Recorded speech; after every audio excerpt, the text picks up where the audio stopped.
اسی طرح سے ہم ان لوگوں میں سے نہ بنیں جو امت کے معاملات میں بغیر علم کے بولنے والے بنے. یہ بھی ایک بڑا مسئلہ ہے. سیاسی معاملات میں فلاں حاکم نے یہ کرنا چاہیے، ایسا نہیں کرنا چاہیے تھا، دیکھیں اس کے مقابلے میں وہ بادشاہ کتنا صحیح ہے، یہ دیکھو کیسا برا ہے. اس طرح کی باتیں انٹرنیٹ پہ آ کے کرنا، فیس بک پہ، یوٹیوب پہ، اور اسی طرح سے واٹس ایپ پہ چھوٹے چھوٹے اپنے ویڈیو بنا کے ڈالنا، ٹک ٹاک پہ ڈالنا، انسٹاگرام پہ ڈالنا.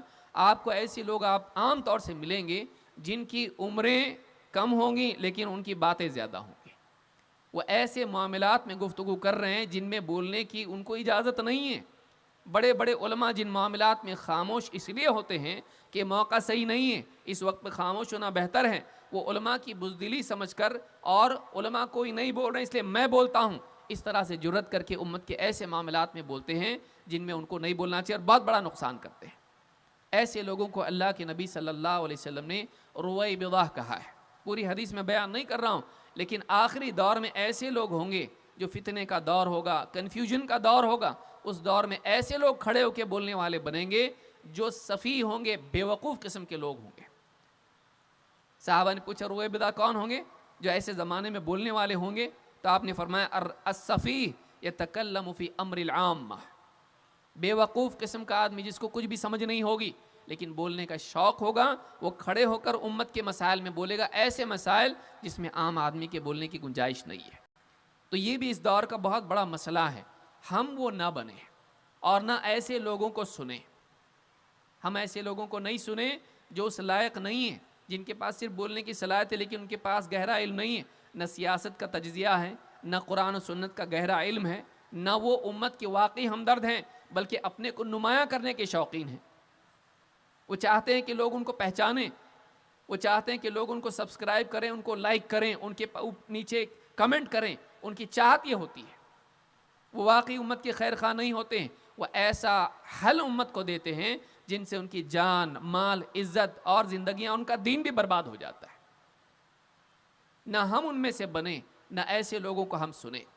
ہم علماء سے اپنے آپ کو جوڑے رکھیں اور ہم انتظار کریں ہمارے علماء کیا بولتے ہیں. ہم ان کی باتوں کو نقل کرنے والے بنیں، نہ یہ کہ ہم ان پر سبقت لے جا کر کوئی عالم نہیں بول رہا ہے تو میں بول رہا ہوں. ایسا نہ بنے. آدمی کہے کہ دیکھیے اس مسئلے میں ایک بھی عالم نہیں بول رہا ہے، مجبور ہو کے مجھ کو بولنا پڑا، یہ بیوقوف ہے، یہ نادان ہے. اس کو یہ سوچنا چاہیے. آپ دیکھیے عبداللہ ابن عمر رضی اللہ تعالیٰ عنہ اللہ کے نبی صلی اللہ علیہ وسلم کے موٹے مسئلے پر بات کر رہے ہیں. سوال پوچھا، بتاؤ ایسا کون سا پیڑ ہے جس کی مثال مومن کی ہے؟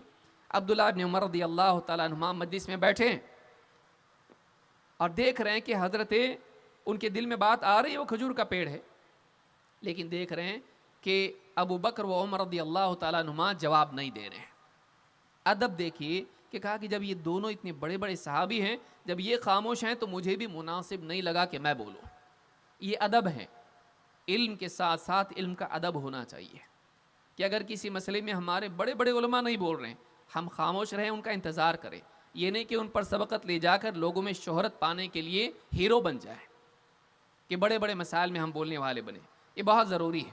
اسی طرح سے آج ضرورت اس چیز کی ہے. آج دنیا بھر میں مسلمانوں کے جو دشمن بنے ہیں اس کی بڑی وجہ یہ ہے کہ ہم نے صحیح ڈھنگ سے اسلام کی تعلیمات لوگوں کے سامنے پیش نہیں کی. ان کے دلوں میں ابھی بھی شبہات ہیں. میڈیا میں برے لوگ اسلام کی تصویر کو بگاڑ کر پیش کر رہے ہیں، مسلمانوں کو سے لوگوں کو متنفر کر رہے ہیں. بہت ضروری ہے کہ ہم لوگوں کے سامنے پیش کریں، چاہے میڈیا کے راستے سے کیوں نہ ہو، کہ اسلام واقعی کیا ہے، اسلام کی تعلیمات کیا ہے، قرآن کیا سکھاتا ہے، ہمارا اللہ کیسا ہے، ہمارے نبی صلی اللہ علیہ وسلم کیسے تھے، اسلام کی تعلیمات میں ہم کو کیسا بننے کے لیے کہا گیا کہ مسلمان کیسا ہوتا ہے. ہم اسلام کی صحیح تعلیمات اگر پیش کریں، ہو سکتا ہے بہت سارے دشمن بھی دوست بن جائے، بہت سارے دشمن بھی ہمارے ہمدرد بن جائے.